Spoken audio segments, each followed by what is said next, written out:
conservative new media viewers and Jeremy Lin fans around the world. What's going on? It's me, PFV, Paul F. Villarreal, the NBA expert, and we wanted to tell you guys about something that a lot of you have probably already heard by now, and that is that the Linsanity film, that is the movie, the documentary made about Jeremy Lin's life, kind of leading up to Linsanity 1.0 in New York, has been picked up by a distributor, which means that now it's going to be actually released in a more wide variety. It's going to be put out to more cities and kind of more released to the mainstream. I think the movie was screened at this past year's Sundance Film Festival. But, and so many people, a number of people got to see it, certainly heard about it, but it hasn't been released to the greater public. And now, because it's been picked up by a company named Catch-Up Entertainment, it's going to debut this upcoming fall on October 4th, 2013, in about 15 to 20 United States cities. Now, I will put information in the video description below the video player so you can read about this story from the original article by the magazine and site named Variety, which is, they basically deal with the entertainment industry.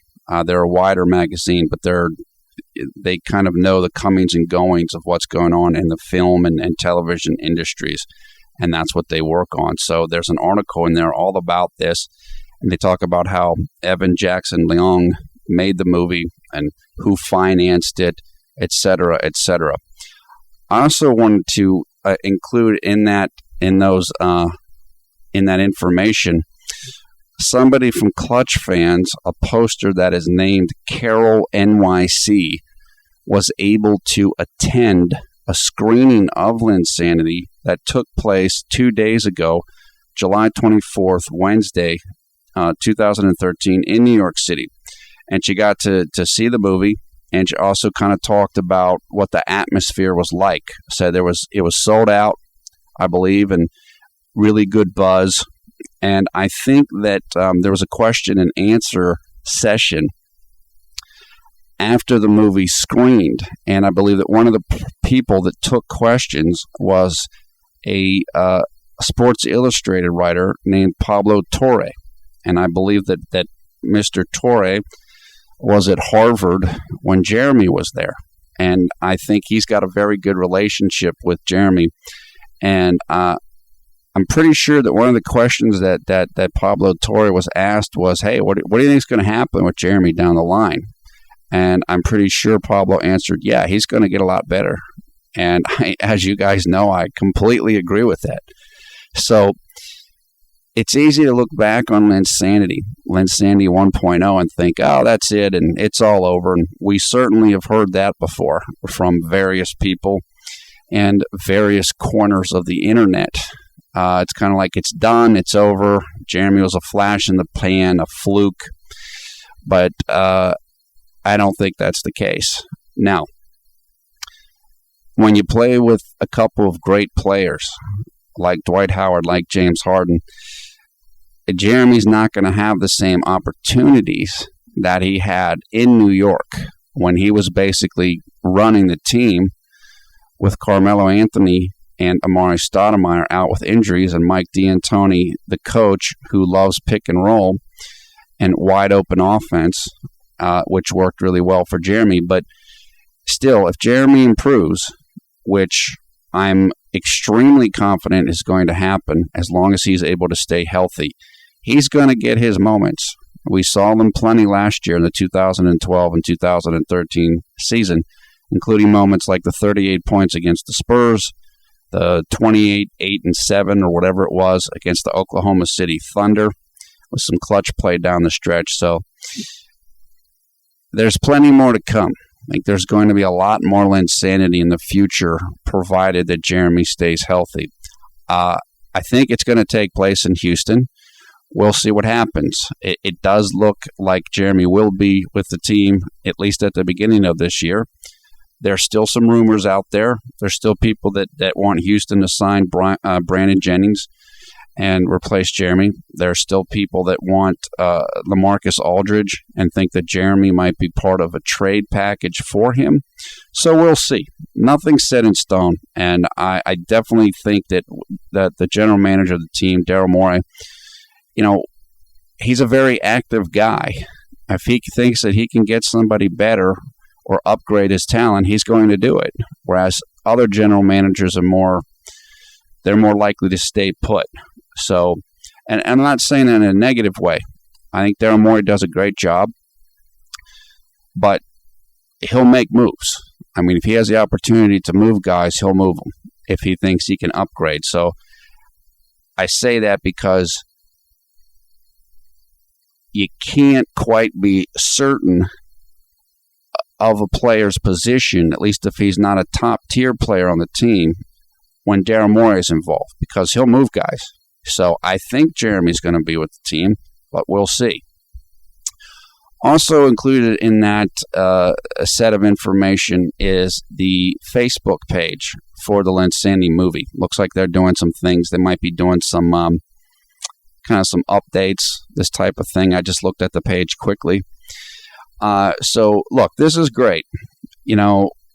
Again, when I heard this news, there were people making jokes. Oh, it's already too late for the movie. It's over. The Jeremy Lin phenomenon's over.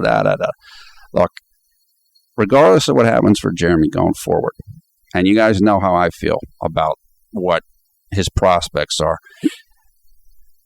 this was a special moment in the history of the NBA and in the history of sports in America and around the world. You just don't see the kind of thing happen what Jeremy did. Not from somebody who never got any type of real playing time ever. You just don't see that type of thing. So regardless of what happens going forward, this film is a deserving thing. This was a unique moment in time. And I think it has particular resonance, of course, because Jeremy is the first American player of Chinese or Taiwanese descent. So that makes it unique also. But with the rise, the continuing rise of basketball and basketball culture in Asia, it's also important. This is somebody that kids that are playing right now, I'm making this video in Manila, in Taipei, in Shanghai. They say, I can be that guy. Hey, that could be me. And that's important. That's an important thing. It's almost like a runner. Nobody could break the 4-minute mile. And then somebody did it, and then everybody did it. Because once people see you can do it, then they know they can do it. And so, Jeremy Lin is I think, for a lot of people in Asia and a lot of Asian Americans, he's somebody they can relate to. I can be that guy. And he's able to play with these guys. He's able to compete and be a real player. And that's, that's critical. That's groundbreaking. So this documentary is important for those reasons. This was a very unique moment in sports history and in the history of the NBA. And because of because of the massive growth in basketball throughout Asia, this is an important film. Because I believe, and I've said it before, this is only the beginning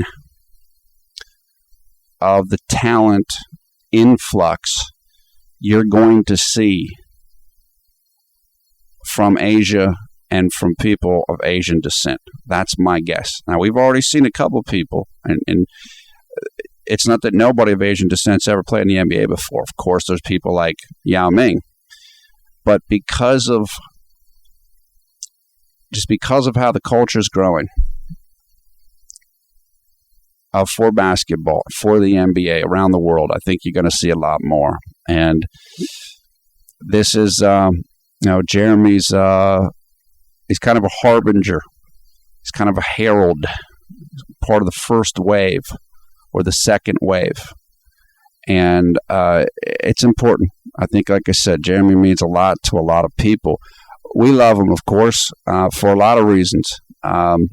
We respect him. We like what he's about. We like that he put a lot of emphasis on academics. He seems like a good guy. And he's a heck of a player.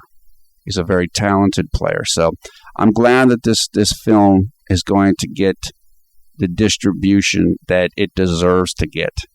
And it should be a lot of fun. It should be a lot of fun. I know I'm going to watch it whenever I can. I don't know if I'll be able to watch it in any of the cities that it's going to be in. I'm going to have to see the list of the cities, but I'll certainly catch it on DVD or whatever whenever it comes out. That's another good thing about it being picked up by a distributor. I would imagine that once it's done with its release in films in theaters, then it'll probably be put on onto DVD and this type of thing, so it can be seen by even more people. I also wanted to include in the video description below the video player the information for the Jeremy Lin Foundation YouTube channel. We tell you guys a lot. Hey, here are different links, and here are different YouTube channels and sources of information that are good if you want to find out stuff about Jeremy or about the Rockets. Well, we had never mentioned the Jeremy Lin Foundation before, and I think there's just one video from the foundation that was from a couple months ago. But if you're not aware of it, if you're not aware of the channel, we wanted to point that out. Finally, I think Jeremy is going to be headed to Asia soon.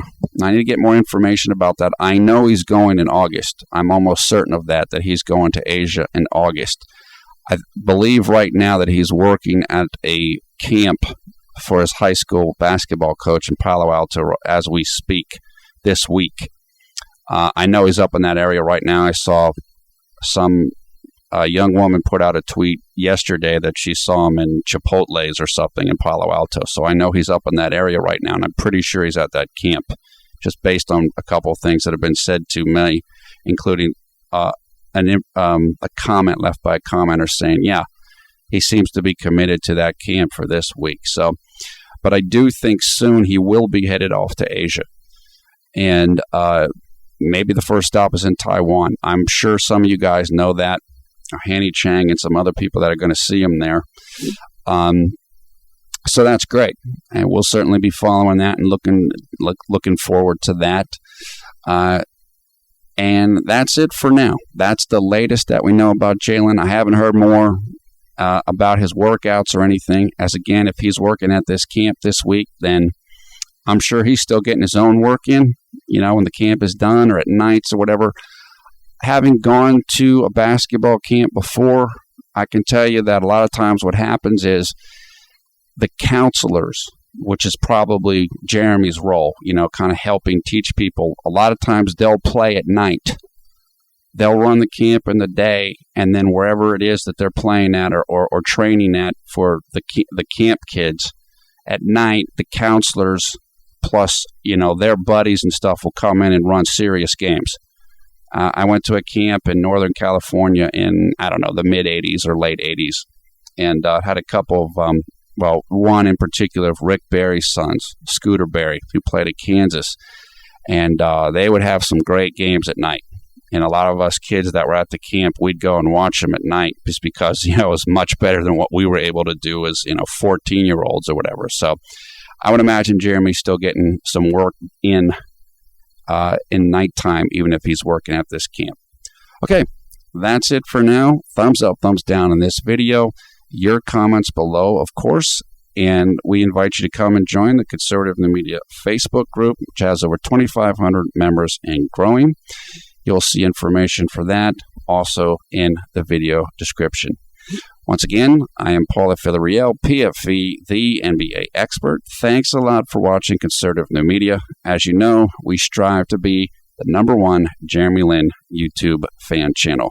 It's currently 5:14 p.m. here on Friday, July 26th, I believe it is, 2013, in the United States of America on the East Coast, which means it's 5:14 a.m. early Saturday, July 27th in Taipei, Taiwan. Take care, guys. Talk to you soon.